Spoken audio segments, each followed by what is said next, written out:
session of the FoodTreX Research Summit. I'm honored to moderate such a valuable conference with interesting contributions. And I want to thank you, Eric Wolf, for giving me this opportunity and for the excellent organization. Today, we will discuss with our speakers a wide range of topics from sustainability to destination management, from tea tourism to new technologies. This variety concretely shows how food tourism is a multi-phase segment, and I think that today's presentation will allow us to gain a better understanding to what extent this sector has changed and what are the new directions. Before starting, I remind all speakers some useful information. Each presentation will last no longer than 20 minutes, with approximately 5 minutes for questions and answers. Each book cannot be longer than 30 minutes. After our brief introduction, we will leave the screen to the speakers who will be allowed to share their presentation. Each block has a different URL, so you will need to leave every webinar session and join each new session with the new link. Finally, allow me to introduce Andrea Pozzi. He's working with me on the topic for many years, and today he will co-moderate this session. I invite Gerrie du Rand from the University of Pretoria, South Africa, for his speech entitled "Business as Usual Can No Longer Be the Norm." Thank you, Gerrie, and welcome. Thank you. I'll share my screen.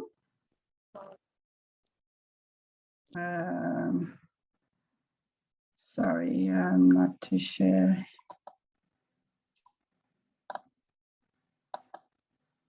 Can you see it, my screen? Yes, we can.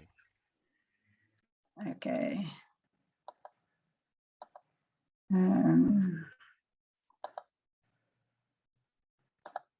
There you go. All right. Good day to everyone that's listening to this presentation. I'm Gerrie du Rand from the University of Pretoria, South Africa, and I'm presenting this part of the research, which was a study on COVID in-home and out-of-home eating. And it was co-researched with Charmaine Sahuli, Henry Fisher, and Ina Lowe, and myself. So we'll talk about business as usual is no longer the norm, and we'll look at consumer willingness to purchase meals and accept changes made by restaurants during the COVID-19 pandemic. Well, with the impact of COVID-19, South Africa had various lockdown and social distancing mandates put in place, restaurants closed, the diner capacity was limited, and food industry had to make different changes to their models to stay in business, and also the consumers had to portray new habits. So we want to look at the consumer behavior impacted by the regulations and these changes, and we want to ask how willing are consumers to accept these adaptations that had taken place or put into place. So the problem was that even now, with the restricted access and the slow reopening of the restaurant industry, consumers are still staying at home and they're ordering in as they still feel relatively unsafe in many instances. Innovative solutions, especially technology advances and e-commerce and e-food and drink concepts had to be put into place by the industry, and consumers have had to learn to deal with this reality. So this presentation will illustrate how the food industry and consumers have come to play in this new situation, and how the restaurant industry can play a role in the consumers' eating out behavior. So the study aimed at assessing this consumer behavior change because of the COVID-19 pandemic, and our objectives were to explore the impact of COVID-19 on the purchasing of meals and from out-of-home facilities, and then also look at the consumer willingness to accept these changes that took place. The study took place in Gauteng, and Gauteng is one of the 9 provinces in South Africa. It is the smallest province, and it has 14.7 million people living there. So a bit more of Gauteng. It's the smallest province, as you can see. It has the largest population. More than a quarter of the total South Africa's population lives there. It also has the highest population density, with male and female relatively equally represented. And we have the highest GDP in South Africa's economy. We also have the highest number of international tourists arriving in Gauteng, and we also have the 25 billion rand of total tourist foreign direct spend. So you can see it's a relatively vibrant and important province, and a lot of activity, economic and other, takes place in this province. So when the World Health Organization declared the COVID-19 outbreak a pandemic public health menace, our president then put down broad measures on the 15th of March in 2020. And this gave us a little bit of time because we were a bit behind the rest of the world in actual facts. And then on 26th of March, a hard lockdown was put into place. And this meant that all bars, restaurants, fast food establishments were closed. There was no sale of any hot, ready-to-eat convenience foods, and all alcoholic beverages and tobacco use and sales were prohibited. The consequences were that you could only purchase frozen convenience meals and prepared your food from scratch at home, which brought about many changes to people. The tourism industry was also extremely hard hit in South Africa, and there was a severe loss of revenue in this area.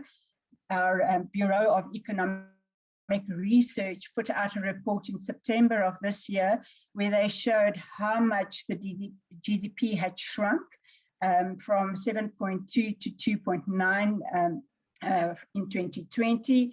Our jobs declined by nearly 1 million, and our international overnight visitors dropped by nearly 70% less than in 2019.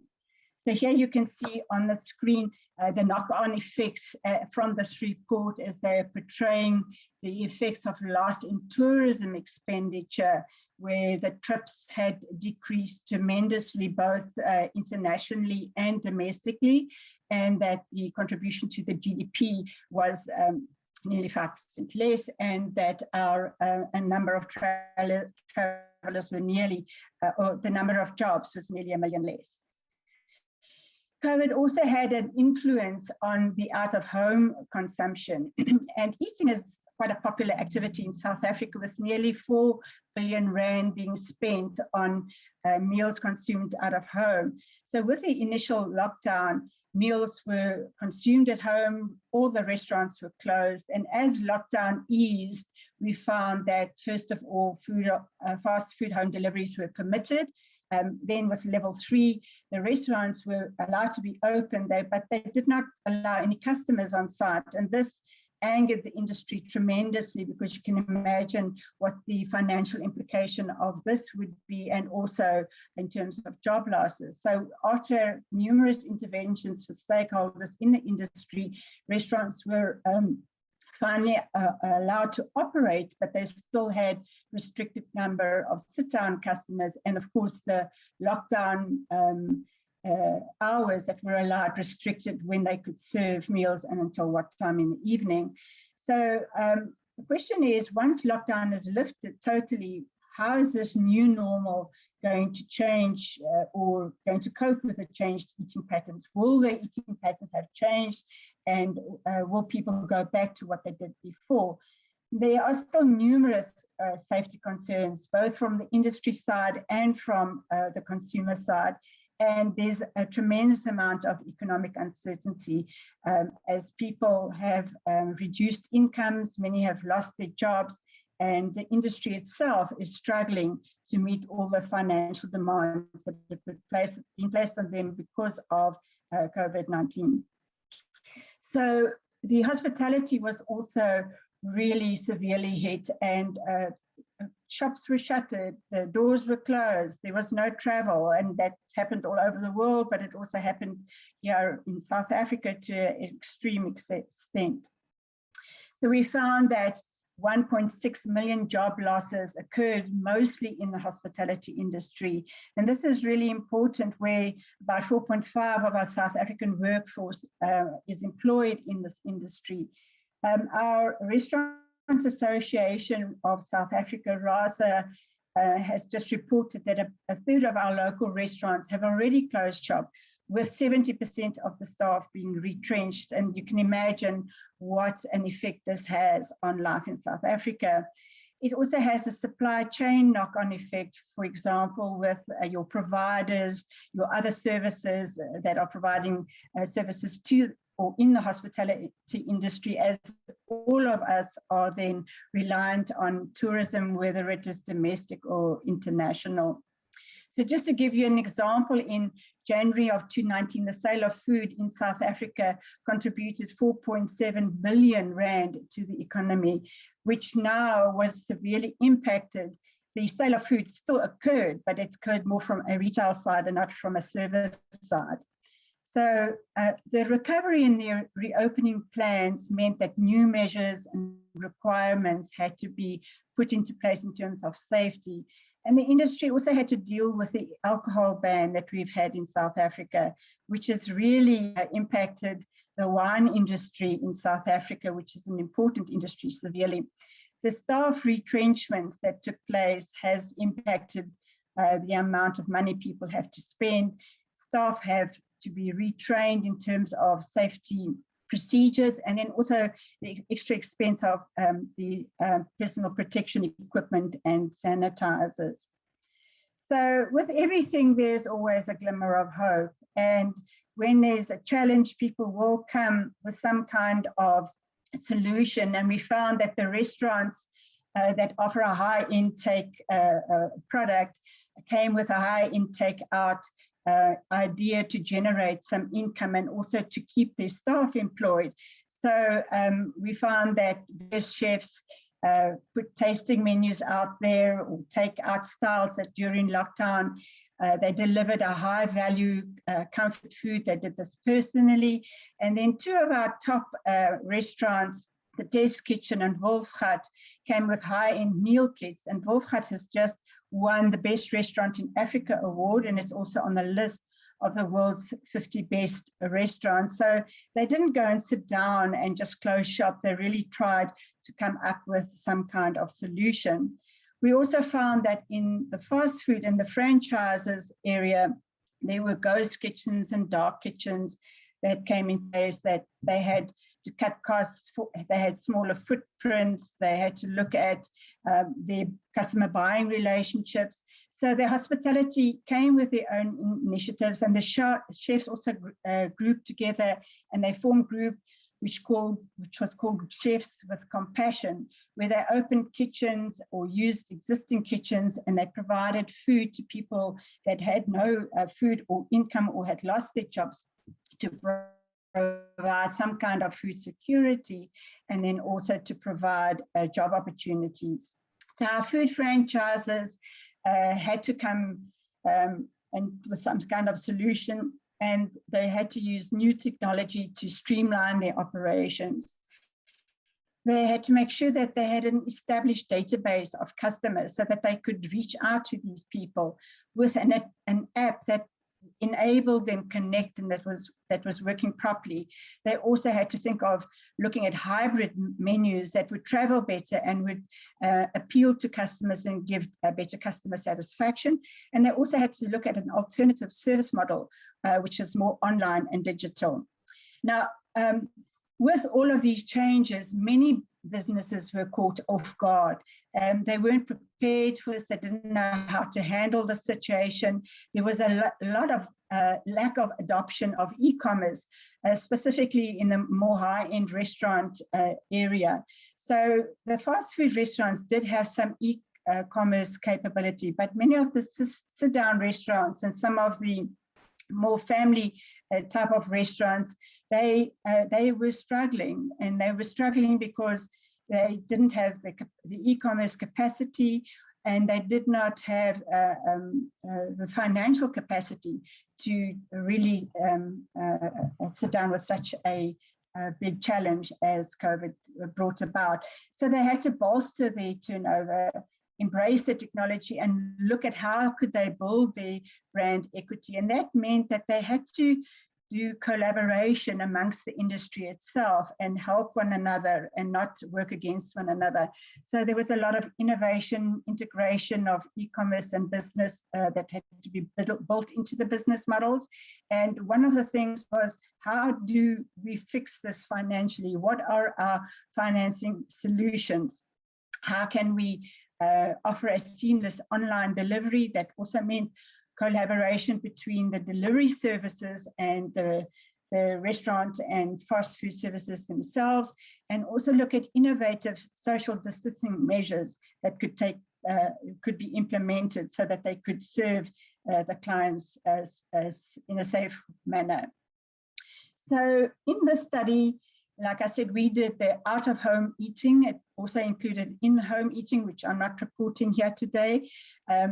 Our research design was a cross-sectional explorative descriptive study. Our sample comprised urban food consumers in Gauteng, and we used a multi-section structured online questionnaire that was developed and pre-tested by the researchers.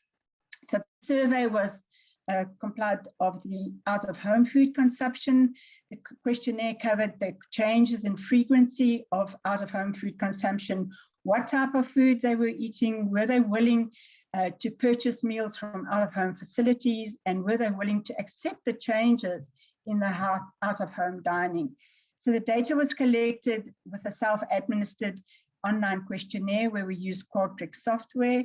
Our respondents were invited via email or WhatsApp, and the questionnaire was electronically distributed. We then received 1,024 completed questionnaires, and our sample consisted of 61% millennials, predominantly female, and represented the various population groups in South Africa. The data was analyzed by SPSS software. We did various statistical analysis, and for this presentation, we'll look mostly at the descriptive data that was determined.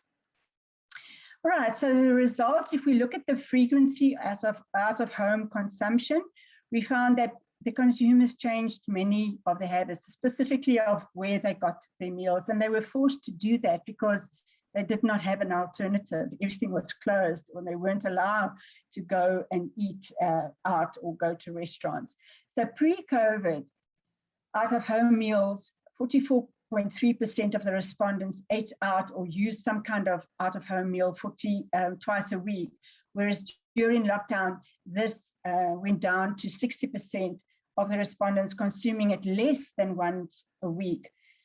Our food service delivery became most popular, and prior to COVID, we found that dine away from home or purchase of takeaways was very, very popular. And now what has happened is that the meal occasion has migrated from the restaurant to the home. And this impacts or brings about many changes in terms of how people eat, how consumers eat, and how the restaurant industry provide the services they do. So the willingness to purchase these meals from out of home, we found that more than half of the respondents used online delivery methods. So in other words, they supported both the fast food franchise plus an online delivery service. That nearly 60% of the most preferred purchasing method was home meal delivery, and that meant the least contact between people. And then more than 75% preferred the outlets that were closest to them because they knew that the food would still be of a good quality, and it also had to do with the safety aspects of that. They opted for delivery services or drive-through once they could go to these various facilities. And then more than half of the respondents were willing eventually to sit down for a meal, but a third of these respondents were unsure, and 10% were really not willing to go to a restaurant at all. So here you can see the willingness to accept these changes that took place in the out-of-home dining facilities. And we looked at various aspects like the displays of menu, the restaurant capacity, how they operated, what type of service was delivered, and how the meals were served within the restaurant.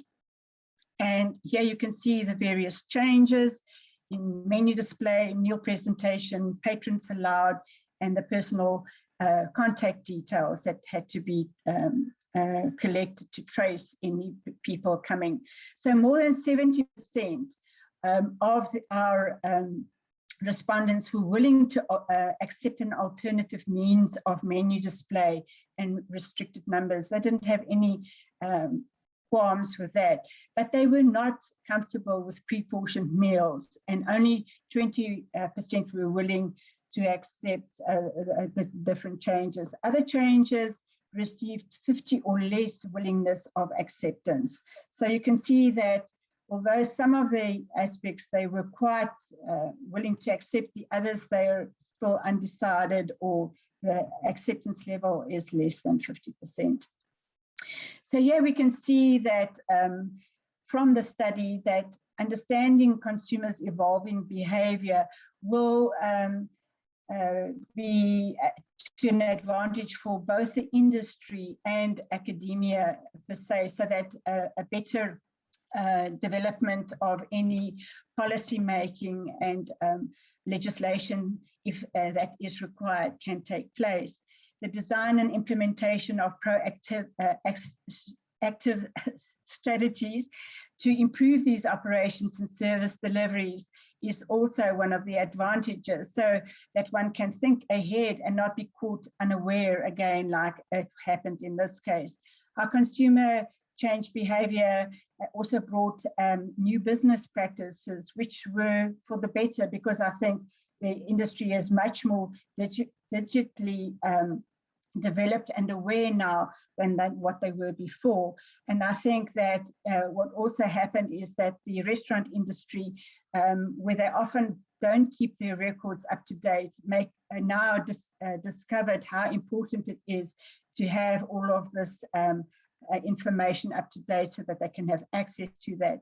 And then generally, it will also benefit the tourism industry, where they would be able to deal with similar challenges in the future, and make sure that they are proactive in terms of what they need to do and how they need to be prepared.